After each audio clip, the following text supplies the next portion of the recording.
let's talk about the schedule, right? Key matchups. Give me a key matchup you're looking forward to, Danny. Are we talking about just week one or just in general? Overall, just in general. I've been having my eye on now, especially because the Jalen Henderson, the week 12 or week 14 Vienna Paris matchup. Last game of the year. Both these teams should be up there in the 1 seed competition, and this could decide. Yeah. This could be a deciding factor between a bye or a non-bye. Like home field throughout the playoffs, or you playing away on the first game? Absolutely. And like, listen, those type of matchups are what we're looking for. Those type of matchups are when everyone's like, we want competitive games.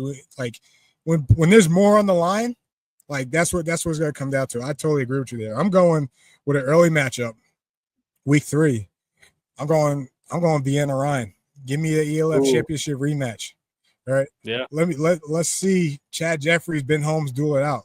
Right. Let's see a Ryan Fine veteran defense that's bringing most of those guys back go up against this high power potentially Vienna offense. What did Vienna learn from that championship game going? And they're going to Ryan, who's playing in their old stadium. All right. Yeah. I'm excited for that matchup. Week 3, Vienna and the Ryan Fire, most definitely.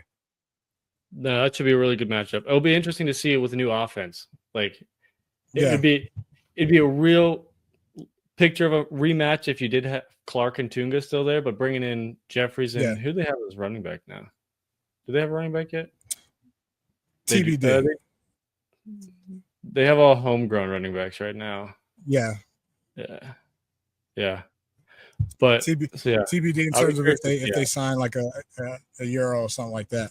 Well, let me ask you this: when looking at the schedule and breaking the schedule down, did the league solve the issue of competitive matchups or competitive type games preseason? Obviously, this is all on paper. No, yeah, we thought the Sea Devils and the Galaxy were going to be good last year, and we saw what happened.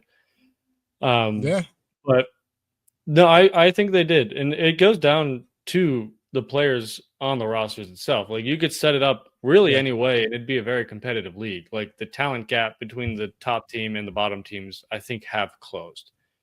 Like last year, there were the top 6 teams, and that was it. Like you knew those teams were going to win. Yeah, and even when we talked about the quarterback class, right? Like the playing field has definitely like leveled out too, so that should lead to more competitive games, right? When we look at this week 1 slate, right? So I'm going to ask you this. What's the one game you're looking forward to week 1? And I think we're both looking at the same one. But then give me a game within the first 4 weeks that we should keep an eye on. Yeah, week 1, I think we both started talking about the same game. But there's actually, looking over it, there's quite a few games that could be very interesting week 1. But I'll say those before I talk about the main game. But like you have an Eastern Conference battle right away with the Enthroners and the Panthers. Like who's going to be the second, third best team in the Eastern Conference? One of those 2 teams is going to have to be, unless you sneak in the Lions somewhere. But then I'll be curious how the Sea Devils play against the Bravos. And then you got a rematch of the playoffs the week 14 Raiders and Ravens. Like those were one of the teams that got left out last year. But then I think the game we're both all talking about is the game of former NFL head coaches or NFL coaches, the Ryan Fire versus Paris Musketeers. Yep. That one has the opportunity to break records viewership wise. Yeah. Like you get 2 quarterbacks looking to make their marks.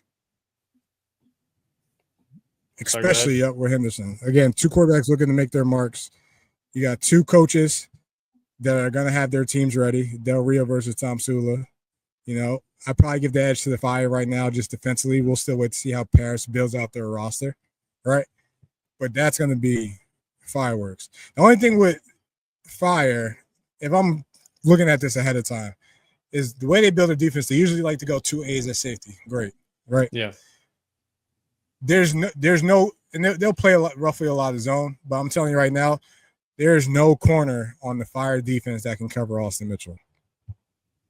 I'd agree So with that. how they do it, where they double them, whatnot. Paris has great homegrown receivers, are good enough homegrown receivers that they could, command some attention. So we'll see. But definitely that's the game. Give me a game within the first 4 weeks of the season you got your eye on. You already talked about the championship rematch with Vienna and the Rhine. We actually get, that's crazy. We get Paris Rhine twice in the first 4 weeks. I'm looking at the schedule now. Week 1 and week 4, Rhine Paris. Honestly, just Paris's first 4 matchups should be exciting because they go Fire, then they go Stuttgart, then they go Galaxy, back to the Fire. That's brutal. We're gonna find out quick who Paris is. Yeah. We're gonna find out real quick who Paris is. Yeah. They at least got to split the Fire. They should split the Fire. But one of the other ones, kind of lower teams, I'm curious how Helvetic's going to play against the Raiders in week 3 or week 2. Even against the Storm, like just to see how competitive Helvetic may be with their revamped team. Yeah. Like, I'll be curious. Legalize it. The Lions with Matt Bresington bringing in some people. Yeah. You talk about the Lions. I think Prague Ruslov is going to be a great game week 4. Yeah. People forget.